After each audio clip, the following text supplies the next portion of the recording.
Movie के start में हम एक अमेरिकन सोल्जर को देखते हैं जिसका नाम माइक है। माइक जो कि एक शार्प शूटर है, वो अपने डॉमी नामी साथी के साथ एक रेगिस्तान में लेटे हुए हैं और एक मोस्ट वांटेड क्रिमिनल का वेट कर रहे हैं जिसकी यूएस आर्मी को काफी टाइम से तलाश है। फिर वो देखते हैं कि उनसे कुछ दूर कुछ लोगों का ग्रुप है। वो लोग किसी की शादी में आए हुए थे और इनमें दूल्हा उसी क्रिमिनल का बेटा है। माइक ने अपने टारगेट पे एम किया हुआ था, लेकिन तभी उसके बीच उसका बेटा आ जाता है। हाई कमांड उसे ऑर्डर देती है कि उसके बेटे के सर पे शूट करो। ऐसा करने से गोली उसके सर के आर पार हो जाएगी जो कि सीधा टारगेट को जाके लगेगी। लेकिन माइक एक मासूम लड़के को नहीं मारना चाहता था, इसलिए वो बहाना कर देता है कि मुझसे टारगेट मिस हो गया है और फिर अपनी गन नीचे कर लेता है। लेकिन वहाँ उस क्रिमिनल के खड़े कुछ आदमियों की नजर माइक और उसके साथी पे पड़ जाती है और वो सब उन पे फायरिंग स्टार्ट कर देते हैं और क्रिमिनल अपने बेटे और उसकी वाइफ को लेके वहाँ से भाग जाता है और उसके लोग माइक और डॉमी के पीछे लग जाते हैं। अब इन्हें एक चट्टान के पीछे छुपना पड़ता है। उन्हें इस बात का पता था कि हम ज्यादा देर तक इनसे नहीं छुप सकते, लेकिन तभी वहाँ एक रेत का तूफान आता है जिसकी वजह से क्रिमिनल के लोग ज्यादा देर वहाँ पे नहीं रुकते और वहाँ से चले जाते हैं। माइक और डॉमी अब यहाँ अकेले थे और तूफान के चलते यूएस आर्मी से मदद मांगने की कोशिश कर रहे थे, लेकिन हाई कमांड उन्हें कहती है कि यहाँ से कुछ मील दूर एक गाँव है, तुम्हें वहाँ पे पहुँचना होगा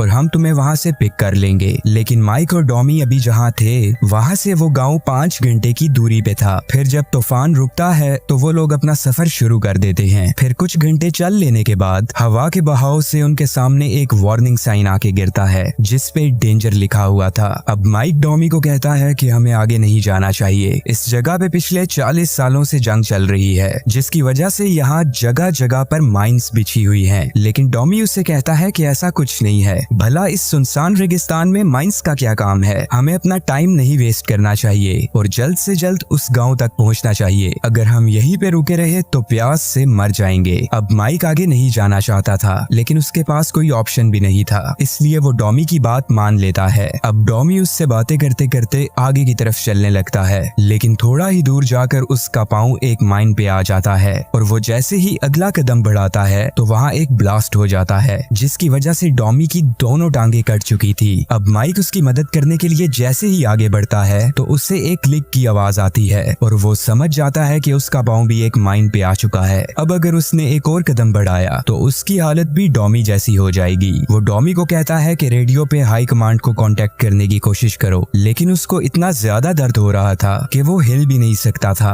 अब वो अपने आप को पेन किलर का इंजेक्शन लगाता है और इसके बाद वो रेडियो पे उनसे कांटेक्ट करने की कोशिश करता है, लेकिन अभी भी उसे इतना ज्यादा दर्द हो रहा था कि उसे कुछ भी समझ नहीं आ रहा था कि वो क्या करे। अब माइक अपने दोस्त को इस हाल में नहीं देख पा रहा था। वो डॉमी को कहता है कि मैं तुम्हारे पास आता हूँ, ये माइंस 40 साल पुरानी है और हो सकता है कि मेरी वाली माइन में अब तक जंग लग चुका हो। लेकिन डॉमी उसकी जान खतरे में नहीं डालना चाहता था। वो चाहता था कि माइक जिंदा रहे, इसलिए वो अपनी गन निकालता है और खुद को शूट कर लेता है। अब माइक इस सुनसान रेगिस्तान में अकेला था और उसका पाँव एक माइन पे था। वो हिल भी नहीं सकता था। उसे कुछ समझ नहीं आ रही थी कि वो अब क्या करे। अब सबसे पहले वो काम डाउन होता है और फिर अपने एक टूल को रस्सी के साथ बांधकर वो उस बैग को अपनी तरफ खींचता है जिसमें रेडियो था, लेकिन रेडियो की बैटरी पूरी तरह डेड हो चुकी थी। अब वो सबसे पहले उस बैटरी को सोलर एनर्जी से चार्ज करता है, जिसके बाद वो रेडियो पे यूएस आर्मी से कांटेक्ट करता है और उन्हें इस सारी सिचुएशन के बारे में बताता है। लेकिन उसका सीनियर कहता है कि अभी जो तुम्हारी लोकेशन है उस जगह पे रेत के बहुत सारे तूफान आए हुए हैं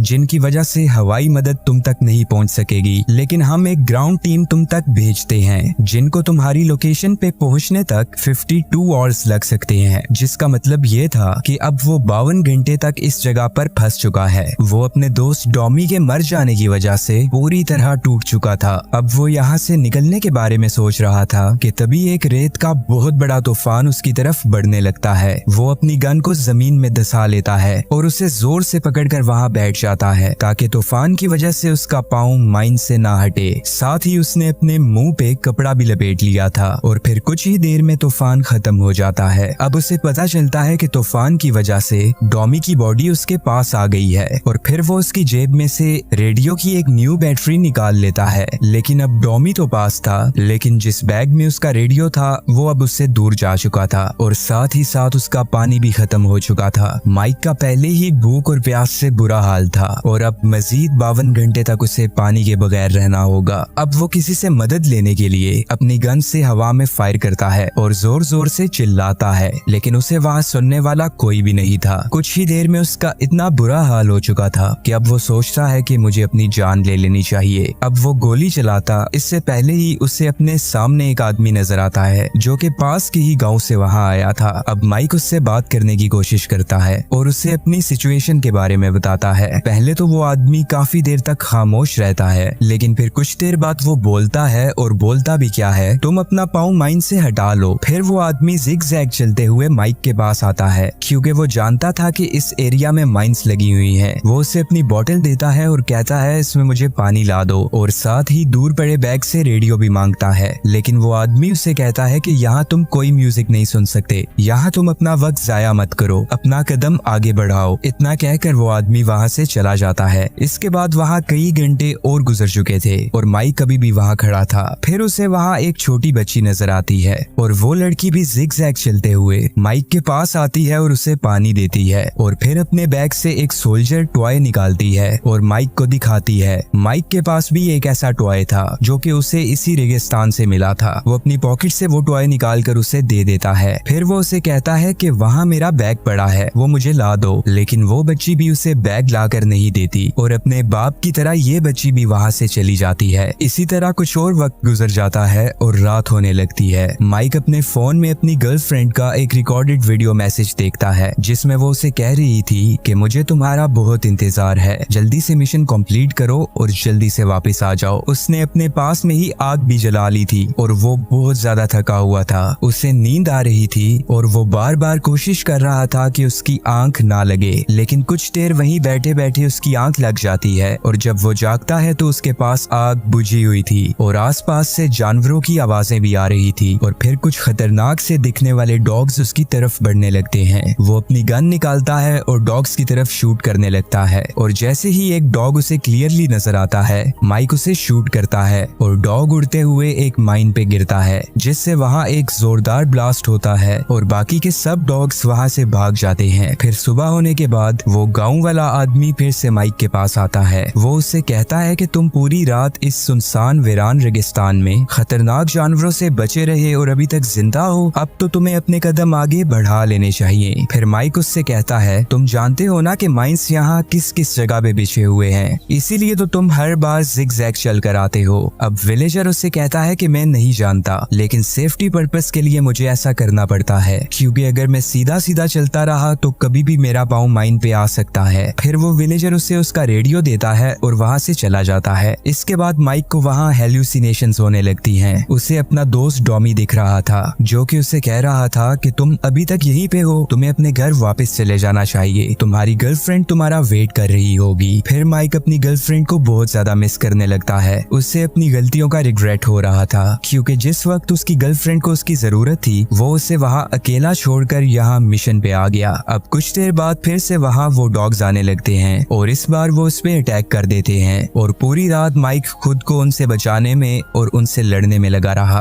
फिर जब सुबह होती है तो माइक अपनी वॉच पे टाइम देखता है। माइक को यहाँ एक जगह पर ही बैठे बैठे पूरे 45 आवर्स हो चुके थे और बस मदद आने में सिर्फ 7 घंटे ही बाकी थे। इसके बाद रेडियो पे उससे उसका सीनियर कहता है जो टीम मैंने मदद के लिए तुम्हारी तरफ भेजी थी वो किसी मसले की वजह से लेट हो गई है और अब उन्हें तुम्हारे तक पहुँचने में 7 नहीं बल्कि 17 घंटे लगेंगे। माइक सीनियर को कहता है कि मेरी आगे ही बहुत ज्यादा बुरी हालत है और अब मैं इतना इंतजार नहीं कर सकता। इसके बाद उसका सीनियर उसकी बात जेनी से करवाता है जो कि माइक की गर्लफ्रेंड है। माइक अपने पास्ट की गलतियों के लिए जेनी से सॉरी करता है। फिर कुछ देर और गुजर जाने के बाद उसे फिर से हेलुसिनेशंस होने लगती हैं और जेनी उसे अपने सामने सोफे पे बैठे हुए नजर आने लगती है। अब माइक की इतनी ज्यादा बुरी हालत हो चुकी थी कि अब वो और ज्यादा वहाँ नहीं बैठ सकता था और फिर वो बेहोशी में आगे की तरफ गिरने लगता है। लेकिन तभी वो विलेजर वहाँ आकर उसे पकड़ लेता है और उसे होश में आने के लिए कहता है। वो कहता है कि एक दफा ऐसा हुआ कि मेरा पाँव भी एक माइन पे आ गया था, मुझे बहुत ज्यादा इंजरी आई थी और जब मुझे हॉस्पिटल लेके जाया गया तो वहाँ पे एक सॉन्ग प्ले हो रहा था जिसमें ये सबक दिया जा रहा था कि तुम्हें हमेशा आगे बढ़ना चाहिए। लेकिन पहले तो मेरा ध्यान उस गाने की तरफ नहीं जाता क्योंकि मैं सिर्फ और सिर्फ अपनी इंजरी के बारे में सोच रहा था और ये सोच रहा था कि आगे मेरा फ्यूचर फ्यूचर डार्क है। लेकिन तभी वहाँ एक नर्स आई और उसने मेरी तरफ देख के स्माइल की और फिर मेरा ध्यान उस गाने की तरफ गया। इसके बाद मेरी शादी हुई, प्यारे प्यारे बच्चे भी हुए। मुश्किल हर किसी की लाइफ में आती है, लेकिन हमें हिम्मत नहीं हारनी चाहिए और बस आगे बढ़ते रहना चाहिए। मैं अपनी फैमिली के साथ पास में ही एक विलेज में खुशी खुशी रहता हूँ और गुजर बसर के लिए यहाँ से माइंस निकाल कर उन्हें बेच देता हूँ और उनकी जगह टिन्स रख दिया करता हूँ ताकि आर्मी को कभी इस बारे में पता ना चले। फिर माइक उसे कहता है कि मैं तुम्हारी बेटी से मिल चुका हूँ, लेकिन विलेजर कहता है कि ऐसा कुछ नहीं है, मेरी बेटी तो बहुत पहले ही मर चुकी है, ये बस तुम्हारा एहसास है, हेल्यूसिनेशंस हैं कि तुम्हें मेरे साथ मेरी बेटी नजर आती है। ये सब कहकर विलेजर वहाँ से चला जाता है और जाते हुए माइक फिर से देखता है कि उसकी बेटी भी उसके साथ ही। इसके बाद वो अपने बचपन की वो बातें याद करता है जब उसके डैड उसकी मॉम को मारा करते थे और फिर वो टाइम भी याद करता है जब उसकी मॉम हॉस्पिटल में अपनी आखिरी सांसें गिन रही थी और उन्होंने उसे नसीहत की थी कि तुम्हें जिंदगी में कभी रुकना नहीं है, हमेशा आगे बढ़ते रहना है। तभी माइक को वहाँ गोली लगती है। ये गोली उसी क्रिमिनल के लोगों ने चलाई थी और वो बार बार उस पे शूट कर रहे थे। अब माइक अपनी स्नाइपर निकालता है और एक एक पे निशाना लगाकर उन्हें मार देता है। इसके बाद माइक को फिर से हेलुसिनेशन होने लगती है। उसके डैड उसके पास आते हैं और उसे हग कर लेते हैं। अब उसे यहाँ रियलाइज होता है कि उसके डैड बुरे नहीं थे, वो उससे अभी भी प्यार करते हैं। वहीं दूसरी तरफ उसको बचाने के लिए टीम रेगिस्तान में पहुंच चुकी थी, लेकिन वो उसे वहां ढूंढ रहे थे क्योंकि ये डेजर्ट बहुत बड़ा था,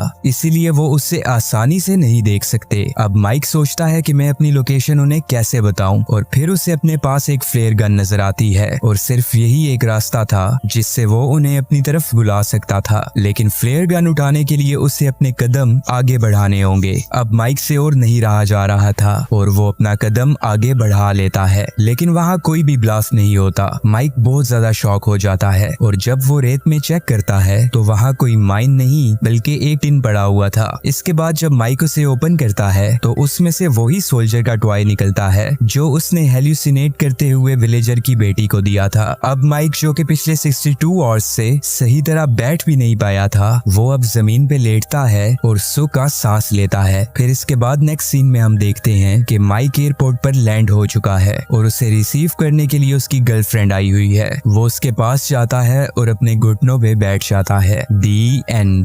वीडियो को लाइक और चैनल को सब्सक्राइब करना बिल्कुल भी मत भूलिएगा। Take care stunners and bye bye.